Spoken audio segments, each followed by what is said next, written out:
Solo cash cups may be hated by many people, but I am not one of them. I believe solo cash cups to be one of the best tournaments out there, and it is really easy to perform in if you have a good mentality and you listen to the tips that I will go through in today's video. Now, just quickly before I get into today's video, make sure you all like and subscribe. It helps me out a ton, and we'll get right into today's video.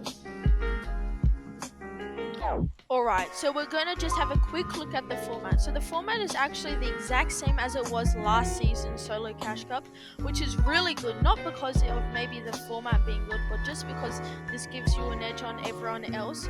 If you do go back and check the leaderboard so to see what it was to win money.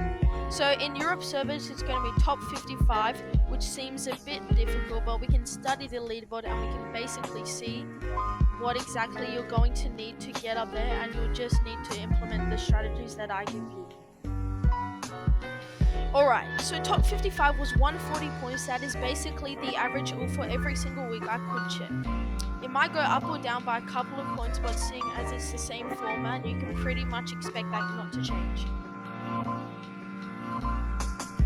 I just want to quickly put in here and say that for EU it's 140, but if we go over to the Middle East it was 119, and then if we go over to NA East it was 134. So if you're on different regions, just do exactly what I've done and check for yourself just in case maybe on different regions it may be different, because obviously EU is the most competitive region, so it's going to be the highest, at least I believe so. So you need to be aiming for at least 140 points to make money, and 140 points in around 9 games. And if you have a look at the leaderboard on Fortnite Tracker, everyone seems to be playing around 10 to 8 games, and they'd only make it to endgame a certain amount of time. So as I can kind of see, they make it to endgame around 6 times, and they get placements of top 10 like 4 times. So if I have a look at 55th place in this week, I see that they get a 7th place, a 2nd, a 13th, a 13th, and a 5th place. These are their best placements, but they're focusing more on kills, because in every game they get at least 1 kill, even if they die off spawn. They seem to get killed before they do so, and the ones where they finish 7th and 10th and 2nd, they've actually got 10 kills, 5 kills, and 9 kills. So this person's obviously playing a more aggressive playstyle, and we can have a look at someone who's not playing as aggressive of a playstyle. So we have someone who was finished in 56th place, who had the same points, 140, but they just fell out of money, but they still played really, really well. And then they basically finished 2nd, 6th, being a lot more consistent than top 10. They were getting top 5, they were getting 2nd, that type of stuff, but they also had a lot less kills, only getting 3 kills a match compared to the other person with a 4.2 average of elims, and they were having games where they were getting 0 elims compared to the other person who had no games with 0 kills. So we know what points you need, and how you decide to get those points is up to you, and what playstyle you will actually perform in is up to you. So I recommend this is what you should do. So you go for endgame every single game, take a mid-game fight if you need it, but take it on dead side. Don't take it on a congested time unless you're looking to W key and take it when you need it, or when you think you need it to get further into the game. Don't just take it when you have really good loot. Then if you die, you'll die and your mindset will be really bad unless you're a really confident player. Then you can just take mid-game fights whenever, because they will help you get points and they will help you build up your confidence during the tournament. So for drop spots, so if you're like a confident player, you should land like at a POI where you're a good fighter, you know it well, and like you just need to practice it. Like for myself, I land at lazy. I'm a really confident fighter. I reckon I can win like nearly 90% of my fights. That's why I land lazy. And you also, if you're not so like confident of a player, land at like non-POIs.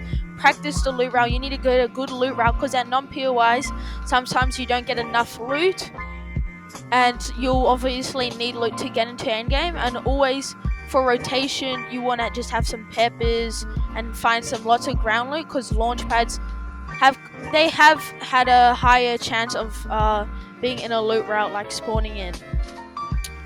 So now, speaking about mentality. So solo cash cups is all about mentality. I don't care if you're a pro player or an amateur, it's 1,000 times worse than dying in a, because solo cash cups have a lot of pressure, and it's the only way to prove yourself as a solo player. There is no other tournaments. So this is it. This is the only solo tournament that Fortnite have at the moment. Obviously, they might be like some random ones like LTMs and small creative tournaments, but solo cash cups are the way people get their name out there and maybe have a higher chance of winning money if they haven't made money previously. Alright, so what you do to improve your mindset is you've just got to think there's always another week and the tournament is never over. I've gone from doing really bad, being in a really bad mindset, I died twice off spawn, to actually going on to do really well. And even if you know there's no possibility of you making money, still play the tourney out, play out every single end game, because cash cups are really easy to bring back and they're really easy to get PR from even if you don't get money. And you can always place maybe top 200 in the cash group and you're not winning any money, but you're still getting a bit of PR from it. If you don't make any money, so make sure you are never really giving up, and also this will basically allow you to get better than next week. So if you don't give up in week 1 and you maybe get top 500, but you know you've made a lot of mistakes, then in the second week you don't give up again, you learn on what you've done wrong from week 1 and you might get around top 400, and then you do that a couple of times and eventually 5 weeks down the line you're in the top 100, you've been fixing your mistakes, you might start to make money after that. So if it's all about growth and it's all about learning from your past week, but if you just give up, you can't exactly learn from your past week. So on to loadouts. Loadouts to me in Season 7 is very simple. I would take peppers even if you don't have a launch pad. I was always really take peppers unless you have a chug cannon, then you take minis. I would also like to just take... Alright, so the last thing is preparation. Now, if you're watching this on week 2 or week 3, then this is really good. But if you're watching this before week 1 and you have a day to prepare, but you can just use this information for next week and the week after. So I know this sounds stupid, but Zone Wars is really good. If you can't be bothered playing scrims, Zone Wars is so good for in-game practice. Arena being really good for your mid-game fight. Arena would be really good for your mid-game fighting and early game fights unless you're not contested in Arena. So you guys, this is the video. It may not be as in-depth, but maybe I didn't cover everything there is to do with solo cash cups. But if you want another video like this, maybe on true cash cups, let me know what you want to see in the comments. And yeah, thanks for all the support. As always, guys, it means a lot. And if you stayed to the end, have a fantastic day.